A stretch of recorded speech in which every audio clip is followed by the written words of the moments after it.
Hi, thanks for watching BibleMountain.com. Many humans react very negatively to the idea that humans are mere pawns in the hands of God. However, Exodus 33 and Romans 9 teach very clearly that that statement is true, and we're going to take a look at that in this video. So let's get started in Exodus 33. The context is that the Israelites are at Mount Sinai. God is giving them the Mosaic Law. And in verse 18, we pick up with a conversation that's taking place between God and Moses. So let's start reading at verse 18.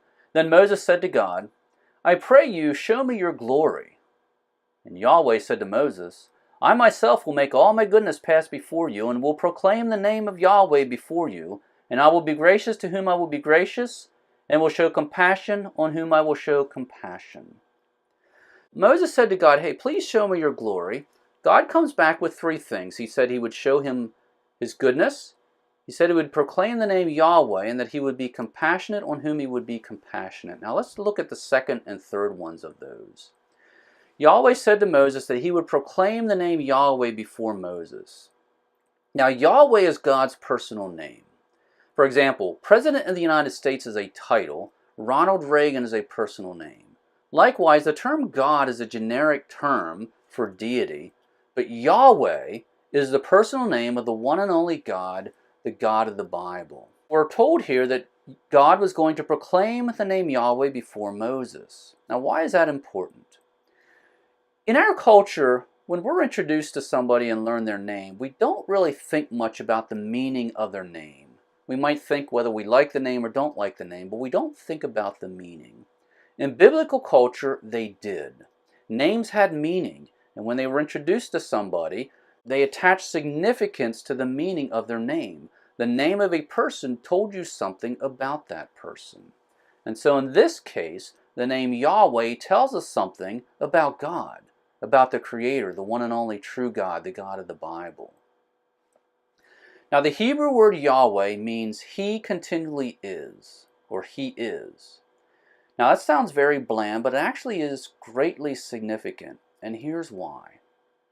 Every living thing that you and I see around us came from another living thing.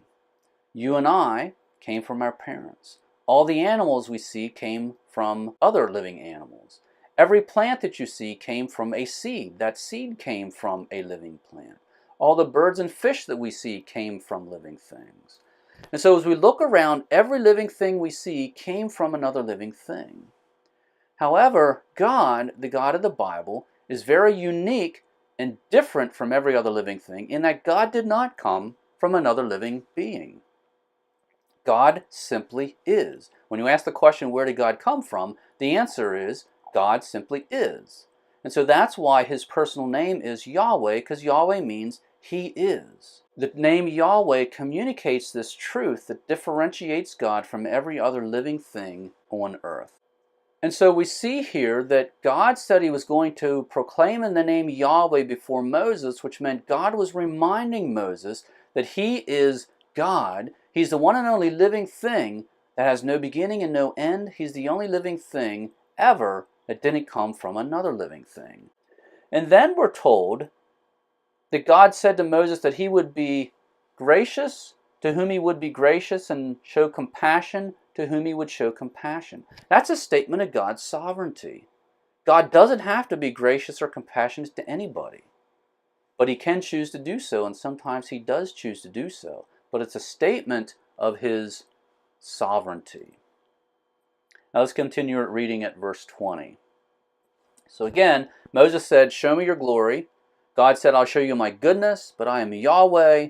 I will be compassionate on whom I will be compassionate. Then verse 20, but Yahweh said to Moses, and notice the word but Yahweh said to Moses, you cannot see my face, for no man can see me and live.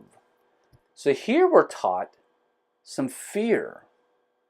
Humans cannot see God and live. That should instill some fear in us. We were just reminded that God is sovereign. He can do what He wants to do. Nobody can tell Him what to do. And then we're told that we can't see God and live, and so that should instill some fear in us. Verse 21. Then Yahweh said to Moses, behold, there is a place by me, and you shall stand there on the rock, and it will come about while my glory is passing by, that I will put you in the cleft of the rock, and cover you with my hand until I have passed by. Then I will take my hand away, and you shall see my back, but my face shall not be seen. So again, we're reminded that humans cannot see God and live. In this case, God was willing to let Moses see his back, because Moses could do that, but Moses could not see God's face. Now let's go over to Romans chapter 9. Romans 9 quotes a verse from this passage in Exodus 33, and also teaches this idea that God is sovereign and he can do what he wants. And this passage teaches us that we humans are mere pawns in the hands of God. So let's start reading at verse 10, and this is Paul writing to the Romans. And not only this, but there was Rebekah also, when she had conceived twins by one man, our father Isaac. For though the twins were not yet born and had not done anything good or bad, so that God's purpose according to his choice would stand, not because of works, but because of him who calls, it was said to Rebekah, the older will serve the younger. Just as it is written, Jacob I loved, but Esau I hated. So here we have an example of Rebekah and her two sons, and we're told that even before they were born, before either of them had a chance to either do right or do wrong, God had decided that the younger would serve the older. He had also decided that he loved the younger more than he loved the older. Verse 14. What shall we say then? There is no injustice with God, is there? May it never be. Now that's a very good question. I mentioned earlier that many humans react very negatively to the idea that humans are mere pawns in the hands of God. And when you suggest that to some people, oftentimes they'll respond with a question similar to this. But verse 14 says very clearly that there is no injustice with God. And then we read in verse 15, for God says to Moses, I will have mercy on whom I have mercy, and I will have compassion on whom I have compassion. And so there's the quote from Exodus 33. And Paul, in order to make his point, quoted from 33, quoted this verse where God said that he would have mercy on whom he would have mercy and have compassion on whom he would have compassion. And again, that's a verse that states very clearly God's sovereignty and the fact that God has the right and the authority and the power to be merciful to who he wants to be merciful and not to be merciful to those he doesn't want to be merciful to. Verse 16, so then it does not depend on the man who wills or the man who runs, but on God who has mercy. And so again, that's a very clear statement that we are mere pawns in the hands of God, because God has all the power and authority. God is sovereign and he can do what he wants. Verse 17, for the scripture says to Pharaoh, for this very purpose I raised you up to demonstrate my power in you, and that my name might be proclaimed throughout the whole earth. So here we have the example of Pharaoh. If you go back to Exodus and read about Pharaoh, he resisted God's command to release the Israelites. And so God brought all the plagues on the Egyptians and demonstrated his power. And we see in this verse, we're reminded that the reason God even raised up Pharaoh and established him as Pharaoh was so that God could come along and demonstrate his power. We are told in Exodus a couple times that God hardened Pharaoh's heart. And God made Pharaoh resist so that God could demonstrate his power. Verse 18, so then God has mercy on whom he desires, and he hardens whom he desires. So we see there in verse 18 a statement that God can and sometimes does harden people whom he wants to harden. Now verse 19 is also another good question. You will say to me then, why does God still find fault? For who resists his will? And again, many humans have problems with this idea that humans are mere pawns in the hands of God, because we come back with this question, well then God doesn't have the right to criticize us or punish us if we do wrong, if he's going to harden us. Well, the answer to that starts here in verse 20. On the contrary, who are you, O man, who answers back to God? A thing molded will not say to the molder, why did you make me like this? Will it? Of course, the answer to that is no.